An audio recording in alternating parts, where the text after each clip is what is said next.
샬롬, 말씀과 함께하는 새로운 날 기도하고 시작합니다. 사랑하는 주님 감사합니다. 오늘도 말씀하시는 주님 앞에 나아갑니다. 느헤미야의 말씀을 통해 우리를 가르쳐 주십시오. 예수님의 이름으로 기도합니다. 아멘. 아멘. 52일 동안 성벽을 쌓았어요. 기적이 일어났습니다. 예루살렘 성벽이 52일 만에 다 완공되었어요. 불가능해 보였던 일이 여기서 마무리된 거죠. 그런데 이야기가 여기서 끝나지 않아요. 성벽을 쌓는 것보다 더 중요한 것이 있었죠. 그것은 뭐냐 하면 이제 지키는 것입니다. 느헤미야가 알았어요. 진짜 싸움이 지금부터 시작된다라고 하는 걸 말이죠.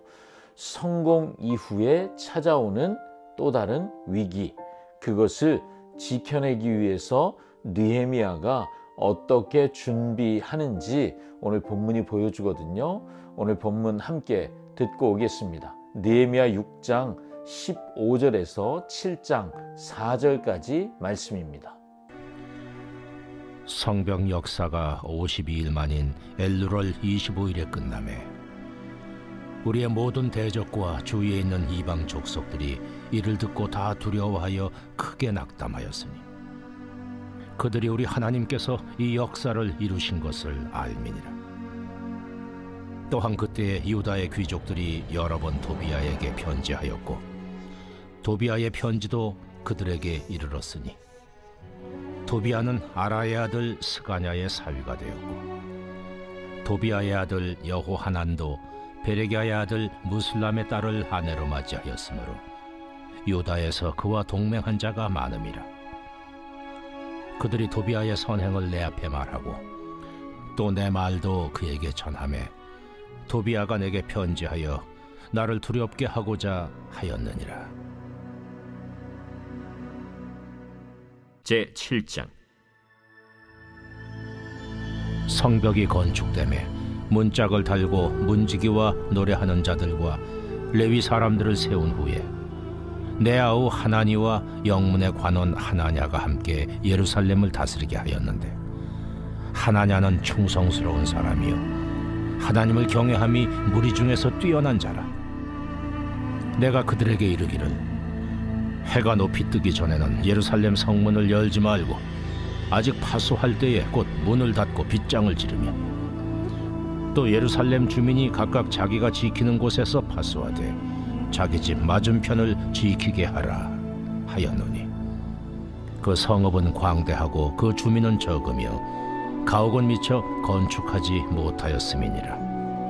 아멘. 우리가 6장 15절을 우리 보니까 선언을 하잖아요. 성벽 역사가 성벽을 건축하는 일이 52일 만인 엘루럴 25일에 끝났다. 140년 동안 예루살렘 성벽이 무너졌어요.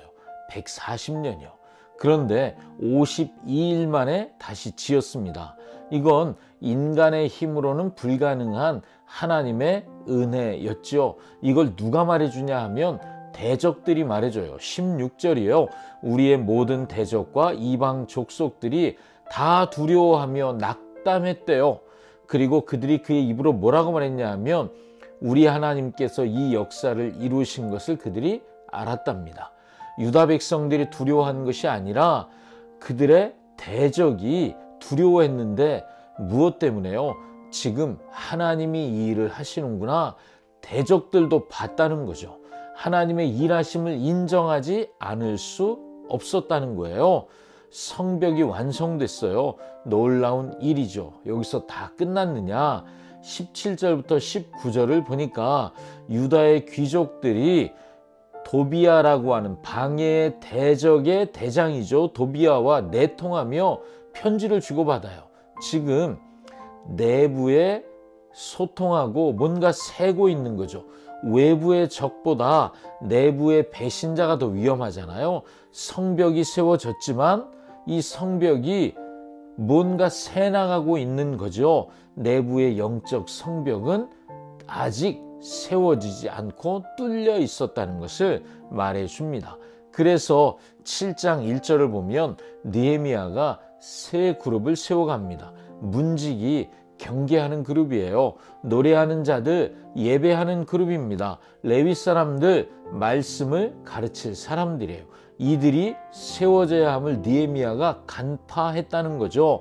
그리고 느헤미야가 하나니와 하나냐라고 하는 사람을 예루살렘 책임자로 세우는데요. 이 사람의 자격을 뭐라고 말하냐 하면 충성스러운 사람, 하나님을 경외함이 무리 중에 뛰어난 사람, 이것이 리더의 자격인 거예요. 여러분 기억하십시오. 리더의 자격이 재능이 많은 것이 아니고 능력이 뛰어난 사람이 아니에요. 리더의 자격을 뭐라고 말하죠? 충성됨, 그리고 하나님을 경외함. 자, 이게 굉장히 중요해요. 하나님의 사람들의 덕목은 충성됨이고, 그리고 하나님을 경외함이 가장 중요한 자격이 된다는 것입니다. 성벽이 완성됐어요. 그런데 4절을 보면 성은 넓은데 사람은 적습니다. 그리고 집도 다 짓지 못했습니다. 여전히 취약한 상태가 남아 있다는 거죠. 느헤미야가 알아요. 성벽을 쌓는 것은 완성이 아니라 시작이라는 걸 알죠. 진짜 중요한 것은 이제 성 안을 채우는 것입니다.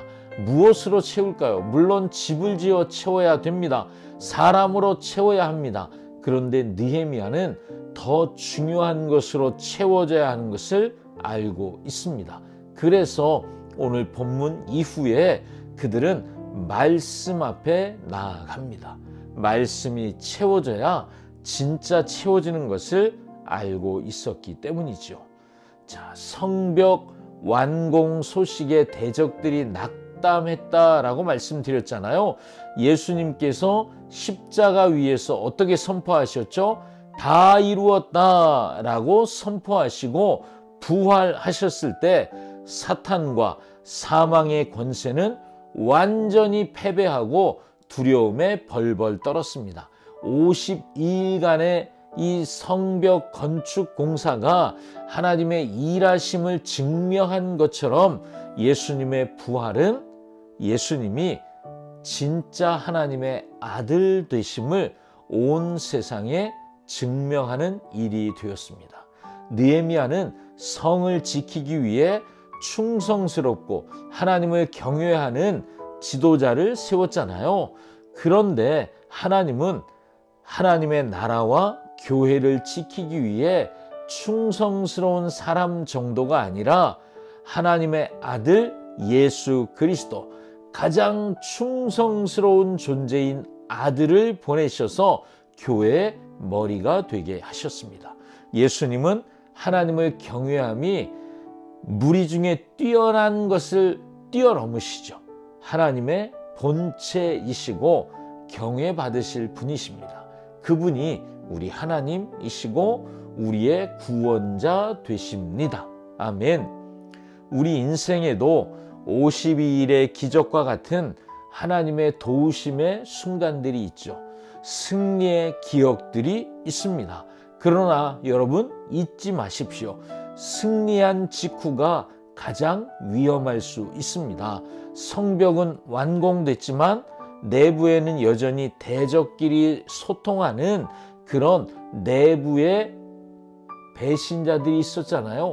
여러분, 우리가 하나님 앞에서 뭔가를 성취했을 때 그때 우리가 조심해야 하는 이유는 뭐냐 하면 우리 안에 여전히 원수와 소통하는, 내통하는 죄의 습관들이 남아 있을 수 있기 때문이죠.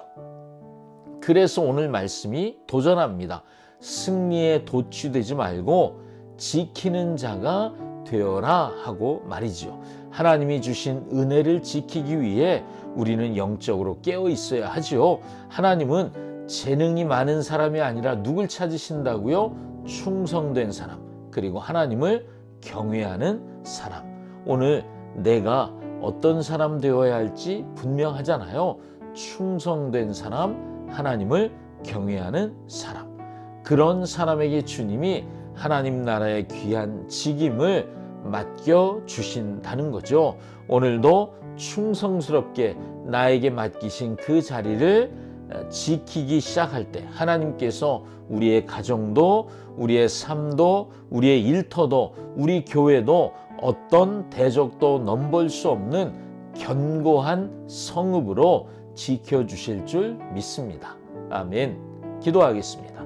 사랑하는 주님, 우리 삶에 베푸신 놀라운 기적, 놀라운 승리로 인해 주님을 찬양합니다.